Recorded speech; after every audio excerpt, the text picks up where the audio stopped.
ওখানে আমাকে তারা 36 দিন ঘুমাতে দেয় নাই। আমাকে 36 দিন লাগাতার ঘুমাতে দেয় না। চিন্তা করা যায় 40 দিন পর্যন্ত আমার চোখ বেঁধে রাখছে, আমার মাথা বেঁধে রাখছে। আমাকে প্রস্রাব করে পর্যাপ্ত সময় দেওয়া হতো না, পায়খানা করে পর্যাপ্ত সময় দেওয়া হতো না। পায়খানা করতে গেলে সেখানে দরজা খোলা রাখতে বলতো। তারপর আমার পোশাক তারা খুলে নিয়েছিল, আমাকে পাগলের পোশাক রাখা হয়েছিল।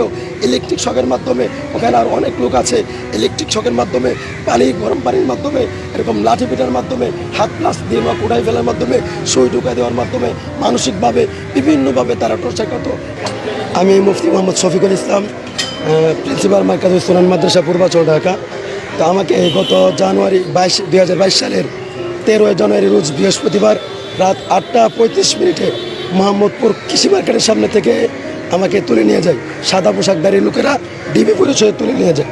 তো সেখানে তারা প্রথমে একজন আমাকে বলে, ভাই আপনি কি মুফতি শফিকুল ইসলাম মার্কাজুল সুনান মাদ্রাসার প্রিন্সিপাল? তখন আমি বললাম জি। একথা বলতে আরেকজন কানে কানে বলে, আমরা ডিবির লোক, সোজা গাড়িতে ওঠো, নতুবা সোজা গাড়িতে উঠ, নাতে শ্যুট করে মেরে ফেলবো। একথা বলতে তাদের কালো গ্লাসে গাড়ির মধ্যে আমাকে ঢুকিয়ে ফেলে। তারপর আমার সাথে সাথে আমার ফোন নিয়ে ফ্লাই মুড করে বন্ধ করে দেয়। আমি তাদের অনেক বলেছি, তারা যেন আমাকে আমার পরিবারের সাথে যোগাযোগ করে জানায় যে আমি গ্রেফতার হয়েছি বা আমি প্রশাসনের লোকের কাছে আছে, কিন্তু তারা এটা করে নাই। তারপর তারা আমার চোখ বেঁধে ফেলে, কিছুক্ষণ পরে তারা আমার 2 হাতে হ্যান্ডকাপ পরায়। তারপর তারা আমাকে নিয়ে যায় এক জায়গায়। আমি আন্দাজ করেছি বা পরবর্তী সময় জানতে পেরেছি সেটা উত্তরা রেব ওয়ানের তত্ত্বাবধানে, যদিও তারা নিজেকে আমার সামনে ডিবি পরিচয় দিয়েছে, কিন্তু তারা রেব ওয়ান ছিল। তারা রেব ওয়ান অফিসে না, অফিস এক জায়গায়, আর টর্চার সেলের অফিস থেকে আরেকটু দূরে। কারণ আমাকে জিজ্ঞাসাবাদ করা হয়তো টর্চার সেল থেকে, গাড়ি দিয়ে আয় নাই না, জিজ্ঞাসাবাদ করা হয়তো, টর্চার করা হয়তো। তো ওখানে আমাকে তারা 36 দিন ঘুমাতে দেয় নাই। আমাকে 36 দিন লাগাতার ঘুমাতে দেয় না। চিন্তা করা যায় 40 দিন পর্যন্ত আমার চোখ বেঁধে রাখছে, আমার মাথা বেঁধে রাখছে। আমাকে নিয়মতান্ত্রিক ওযু করতে দেয় নাই, নামাজ পড়তে দেয় নাই, তেলাওয়াত করতে দেয় নাই, আমার পর্যাপ্ত খাবার দেয় নাই, আমাকে আলো দেখতে দেওয়া হয় নাই, আমাকে কারোর সাথে কথা বলতে দেওয়া হয় নাই, আমার পরিবারের খবর দিতে দেওয়া হয় নাই, আমাকে প্রস্রাব করে পর্যাপ্ত সময় দেওয়া হতো না, পায়খানা করে পর্যাপ্ত সময় দেওয়া হতো না। পায়খানা করতে গেলে সেখানে দরজা খোলা রাখতে বলতো। তারপর আমার পোশাক তারা খুলে নিয়েছিল, আমাকে পাগলের পোশাক রাখা হয়েছিল। ইলেকট্রিক শকের মাধ্যমে, ওখানে আর অনেক লোক আছে, ইলেকট্রিক শকের মাধ্যমে, গরম পানির মাধ্যমে, এরকম লাঠি পিটার মাধ্যমে, হাত প্লাস দিয়ে বা কুড়াই ফেলার মাধ্যমে, সুই ঢুকাই দেওয়ার মাধ্যমে, মানসিকভাবে বিভিন্নভাবে তারা টর্চার করতো। তারা বলতো আমাকে পাগল বানিয়ে ফেলবে। আমি শুধু কান্না করতাম, আল্লাহর কাছে দোয়া করতাম, আল্লাহ তুমি আমাকে সুস্থ রাখো, তারা জানি না আমাকে বাঁচায় রাখো। তারা আমাকে 3বার ক্রস ফায়ার দেওয়ার জন্য নিয়ে গেছিলো। তারা 3বার তারা আমাকে হত্যা করার জন্য নিয়ে গেছে, আমাকে ক্রস ফায়ার দিয়ে মেরে ফেলবে। আমি তাদের হাতে পায়ে ধরে বলতাম আমার কী অপরাধ, আমি কী করেছি। তারা বলছে তোমরা রাষ্ট্রের বিরুদ্ধে ষড়যন্ত্র করো, সরকারের বিরুদ্ধে কথা বলো, সরকারের বিরুদ্ধে বক্তব্য দাও, সরকারের বিরুদ্ধে জুমার খুতবা দাও।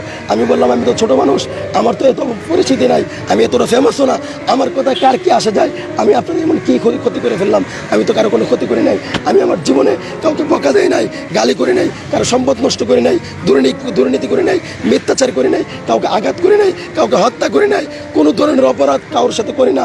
তারপরেও তারা আমাকে এরকমভাবে নির্মমভাবে অত্যাচার করে 40 দিন আমার চোখ বেঁধে রেখেছে। তারপরে 40 দিন পরে তারা আমাকে আমার পোশাক পরতে দেয়। তারপরে তারা আমাকে এক জায়গায় নিয়ে গেছে, সেখান থেকে আমাকে নিয়ে গেছে মেরে ফেলবে। তারপরে তারা এই গাড়ি চেঞ্জ করে অন্য গাড়িতে দিল। 40 দিন পরে রাত 12টায় আমি চোখ খুলে দেখি নীলফামারী রেব 13 সিপিবি রেব 13তে আমাকে সেখানে নেওয়া হয়েছে। আমি বললাম আমাকে আপনাদের কাছে কে দিয়ে গেলো? তারা বললো আমরা জানি, আমরা বলতে পারবো না, অন্য জায়গা থেকে দেওয়া হয়েছে, যেখানে তোমাকে নেওয়া হয়েছিল সেখানে তোমাকে মেরে ফেলতে নেওয়া হয়েছিল, তুমি বেঁচে গেছো, আমাদের কাছে আসছো। তারপরে তারা আমাকে অনেক টর্চার নির্যাতন করার পরও নীলফামারী রেব 13 এরা আমাকে টর্চার নির্যাতন করার পরে আমি ব্যতীত আমার অসুস্থ হওয়া সত্ত্বেও তাদেরকে বলেছিলাম আমাকে চিকিৎসা করানোর জন্য। তারা আমাকে হসপিটাল নিয়ে গেছে, বলছে ডাক্তারের কাছে যাই বলবো তোমার কোনো অসুবিধা নাই। আমি ডাক্তারের কাছে বলতেছি যে আমার অসুস্থতার কথা, সেখানে ডাক্তার আমার কথা গ্রহণ করে নাই। তারাও ডাক্তারকে বলে দিচ্ছে যেন আমার কোনো অসুস্থতার রিপোর্ট তৈরি না হয়। ডাক্তার ভুয়া মিথ্যা রিপোর্ট তৈরি করেছে, আমি সুস্থ। তারপরে সেখান থেকে আমাকে ম্যাজিস্ট্রেট কোর্টে নিয়ে যাওয়া হয়, সেখানে আমাকে বই দেখানো হয় কোর্টে নেওয়ার আগে, যদি তুমি ম্যাজিস্ট্রেটের সামনে সব কিছু বলো এতদিন যাওয়া হয়েছে, তাহলে তোমাকে আমরা সেখান থেকে ম্যাজিস্ট্রেট তোমাকে নেবে না, আমরা আবার এনে তোমাকে গুম করব। আর যদি বলো আমরা যেভাবে বলি এইভাবে যদি বলো, তাহলে ম্যাজিস্ট্রেটের কাছে দিয়ে দিলে তোমাকে একটা মামলা দেওয়া হবে, তারপরে তুমি জামিনে বের হয়ে যেতে পারবা। আমি তাদের হাতে পায়ে ধরে বলছি স্যার যে কোনো মূল্যে হোক আমাকে বের হওয়ার ব্যবস্থা করুন, অথবা ম্যাজিস্ট্রেটের কাছে দেন।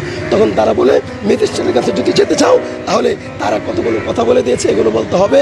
তারা বিভিন্ন অন্যায়ের কথা বলেছে, এগুলো স্বীকার করতে হবে। আমি চিনি না ওই এলাকা, রাস্তাঘাট কোনো কিছুই চিনি না। তারপরে সেখানে ম্যাজিস্ট্রেটের সামনে আমাকে নিয়ে বলছে কোথায়, আমাকে বলছে গতকালকে তারা গ্রেফতার করেছে, গতকালকে তারা 40 দিন টর্চার করছে, এটা বলে নাই, গতকালকে তারা গ্রেফতার করেছে। তারপরে ম্যাজিস্ট্রেটের সামনে এই কথা বলেছে। আমি ম্যাজিস্ট্রেট আমাকে জিজ্ঞেস করলো এখানে তুমি কোথায় আসছো না কেন, আমি বলছি স্যার আমি এখানে কোনো কিছুই চিনি না। তারা আমাকে এভাবে তারা আমাকে ওই পরের ঘটনাগুলো বলতে দেয় না, দাঁড়ায় ছিল। তারপরে ম্যাজিস্ট্রেট আমাকে জেলখানায় পাঠাই, সেখানে অনেক কাহিনী, জেলখানার ভিতরে সেলের ভিতরে এখানে নির্যাতন করা হয়তো। প্রথমত কথা হলো লাঠিতে পিটানো হয়তো। আর আমাকে সবচেয়ে বেশি কষ্ট দেওয়া হয়েছে, আমাকে লাগাতার 36 দিন ঘুমাতে দেওয়া হয়নি, আমাকে দাঁড়িয়ে রাখা হয়েছে। একটা মানুষ এক লাগা 2 ঘন্টা 3 ঘন্টা 5 ঘন্টা দাঁড়িয়ে থাকলে তার অবস্থা খারাপ হয়ে যায়। 36 দিন আমাকে ঘুমাতে দেওয়া হয় না, আমার মেরুদণ্ড ফেটে যাওয়ার মতো অবস্থা হতো। আমার মাথাকে 40 দিন পর্যন্ত টাইট করে বাঁধা রাখা হয়েছে। আর এর জন্য আমার যে ব্যথা তৈরি হয়েছে এখন পর্যন্ত আমার সেই ব্যথা আছে। আমি 1.5 বছর জেল খাটার পরে বের হয়েছি, 1.5 বছর পরে আজকে পর্যন্ত সেই ব্যথা আমার অনুভূত হয়। আমার সারা শরীরে আমি অসুস্থ হয়তো এমন অবস্থা হয়ে গেছে, নিস্তেজ হয়ে গেছে। আমি ভালোভাবে হাঁটতে পারি না, একতলা সিঁড়ি উঠতে পারি না। অথচ আমি অত্যন্ত পরিশ্রমী ছিলাম, কর্মঠ ছিলাম, আমি অনেক পরিশ্রম করতে পারতাম। আজকে আমার জীবনটা, হ্যাঁ চোখ বাঁধা ছিল, চোখ বাঁধা ছিল, হাত বাঁধা ছিল, কখনো হাত পিছন দিয়ে বাঁধা রাখতো, কখনো উল্টায় রডের লেগে ঝুলায়, এরকম রডের সাথে ঝুলায় বাঁধা রাখা হয়তো। ওখানে যে ছোটো ঘরটা, ওই ঘরটা একজন মানুষ শুধু দাঁড়ানো যায়, এর বেশি কিছু করা যায় না। হাঁটা চলা করে একজন মানুষ দাঁড়ানো যায় বা চাইলে বসতে পারে, কোনোরকম শুইতে পারে। এত ছোট্ট একটা কবরের মতো একটা ঘর, ওই ঘরের মধ্যে সেখানে রাখা হয়তো, অন্ধকারের মধ্যে রাখা হয়তো। ওখানে সব